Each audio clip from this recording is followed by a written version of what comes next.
ఇప్పుడే జీ5 app download చేయండి. చూడండి మీ ఫేవరెట్ టీవీ షోస్ ఎప్పుడైనా ఎక్కడైనా.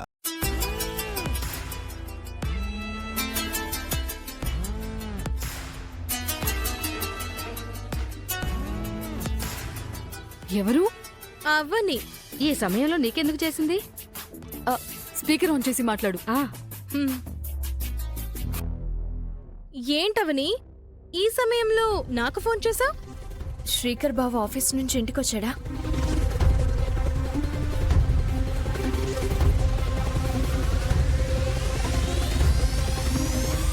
నిహారిక అడిగింది నిన్నే.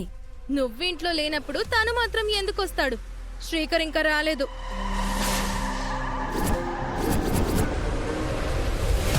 అయినా మీ ఆయన గురించి నాకు ఫోన్ చేసి అడుగుతున్నావేంటి? శ్రీకర్కే ఫోన్ చేయొచ్చు కదా. చాలాసేపటి నుంచి చేస్తున్నాను, కలవడం లేదు. అయితే నీకీ విషయం తెలీదన్నమాట. ఏంటి? శ్రీకర్ ఆఫీస్కి వెళ్ళలేదు. నువ్వు బయటికి వెళ్ళిన తర్వాత అలేఖ్యను తీసుకొని బయటికి వెళ్ళాడు.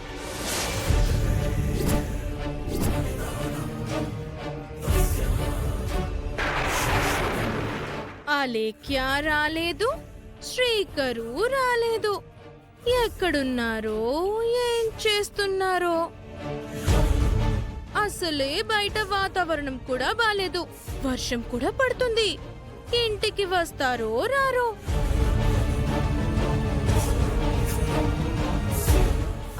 అవును, ఇద్దరు బయటికి వెళ్తున్న విషయం మీ బావ నీతో చెప్పలేదా?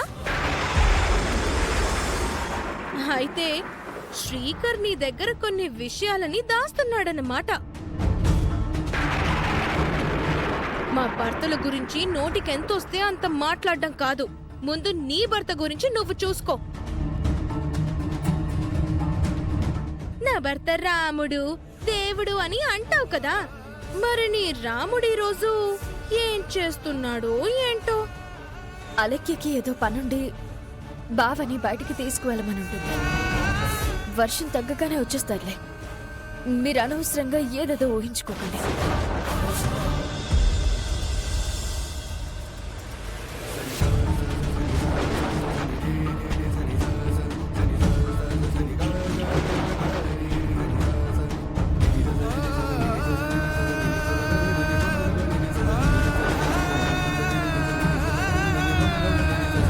చాలా తెలివిగా మాట్లాడింది. అలేఖ్యతో బయటికి వెళ్ళాడు అని తెలియగానే తన మనసులో పెద్ద రాయపడ్డట్టయింది. అవని మనసు కుతకుత ఉడికిపోతూ ఉంటుంది. అప్పుడే ఏమైంది? రేపుంటుంది అస్సలు సీన్. అయినా అన్నయ్య, పెళ్ళామంటే అవనిలా ఉండాలి. అవును, అవని వెనకేసుకొచ్చినట్టు భర్తను వెనకేసుకుని రావాలి. ఏంటి మీ ఉద్దేశం? అదే ఏం లేదు, ఊరికే జనరల్ గా అన్నా. శ్రీకర్ లాంటి పనులు నువ్వు చేసావంటే గనక కాళ్ళు విరిగిపోతాయి. చిచి, నేనెందుకు చేస్తాను బుజ్జి? ఏదో క్యాజువల్ గా అన్నాను అంతే. క్యాజువల్ గా కాదులే కృష్ణబాబు, అనాల్సిందే అన్నావు. అయ్యో బుజ్జి, అలాంటిదే నువ్వు ఉండవయ్యా స్వామి. పుల్లలు పెట్టడానికి రెడీగా ఉంటావు. జీ5 యాప్ డౌన్లోడ్ చేసి అన్ని ఎపిసోడ్స్ పూర్తి ఉచితంగా చూడండి.